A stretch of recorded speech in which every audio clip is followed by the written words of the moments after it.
I finished week 2 of The Artist Way and I have yet another set of beautiful insights. Week 2 of The Artist Way was all about identity. However, for me, the week was actually about something completely different. I have a big realization that I'm gonna share with you. But first, let's speak about The Artist Day. So this week for The Artist Day, I went around the city and I went for a little exploration. It was very beautiful. I was very present, and I also visited a shop that I didn't even know that we have this shop in our city. It's called Dilla and Camilla, and it's just full of those very, very beautiful things for gardening, cooking. It's like a little bit like a cottagecore style shop, and my best friend is gonna have her birthday. I went to the shop to buy her a gift for her birthday and I enjoyed it so much. I was just like taking in all the sensory things. I felt such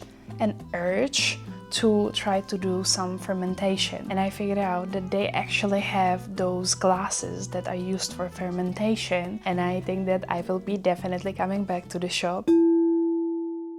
When it comes to expressing myself creatively this week, I actually had a big setback that I was very sad about. I filmed an entire video that I was very excited about, and then I found out when I put it into my computer that I recorded no sound with the video. So it was just me like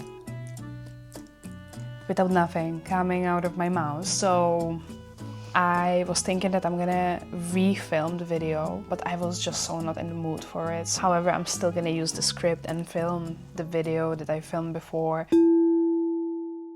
An exercise that I really liked from this week was connected with imagining you having alternative life. Don't want to share anything else, but this one specifically I really enjoy because it kind of shows you what you're drawn to. So for me, I wrote down that in alternative universe, I would be a math geography teacher or programmer or zoologist, or I would own like a tea room, tea cafe, where I would do like a ritual presenting of the teas and then like the whole thing around teas, and it would be a very peaceful place to be. And then I had off-grid farmer and I had a filmmaker as well. The purpose of this exercise was to kind of find out what you're drawn to and then how can you actually do parts of it in your real life.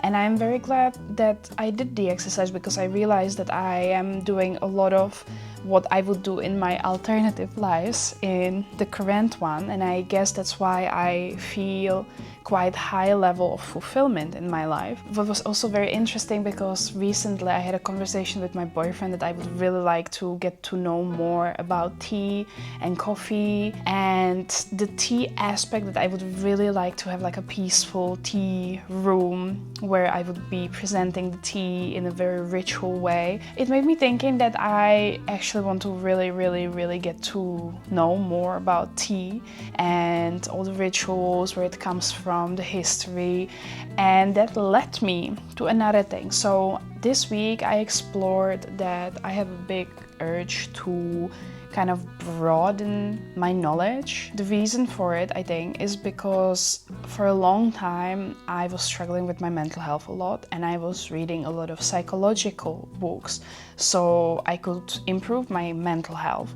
However, I was always drawn to knowledge and learning, and I'm very curious by nature. I always really enjoyed like collecting, also like random facts and stuff. It's something that I really enjoy doing, and I really enjoy when I can have a conversation with someone who is the same way like this. And now I'm gonna get back to what I was saying at the beginning, because this was a lot about identity this week. However, what I think was the biggest exploration, and I know in fact that I don't know which week it's gonna be, but there is one week connected to this, to not consume. I feel that lately, my consumption of content got a little bit out of hand. I was not really paying attention. It's also, I know it's an excuse, but It's very difficult to be a starting content creator and to kind of like not watch the content, but then I often end up like scrolling for the sake of research and seeing what other people do,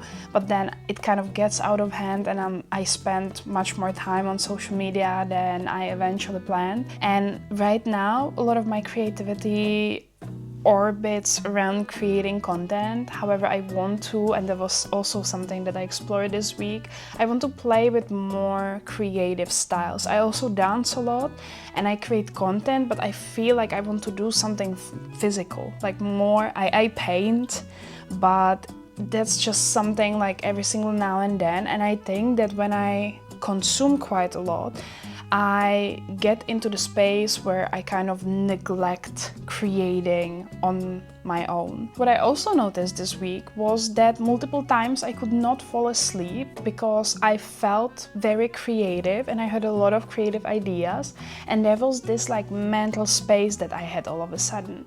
I think that I keep entertaining my brain quite a lot with something, and then I don't give myself the creative space to just exist. And then when I lay in bed and all of a sudden I have this creative space, my brain starts spinning because it's full of so many beautiful ideas that I don't let out during the day because I keep entertaining my brain with so many different things. However, the very nice thing is that I feel like my creativity is spinning much more, because the fact when I was going to bed, I didn't have this, that my creativity would start spiking and kind of like having all those creative ideas. So this is very nice. I'm very happy about that. When it comes to morning pages, I did 6 out of 7 again. I struggle with them. It's very early in the morning, it takes time, I am like barely awake, I keep like kind of closing my eyes all the time. I always tried to keep my morning during my whole life as free as possible because I have very hard time starting my brain, and then I'm very active in the afternoon. So if those would be afternoon pages,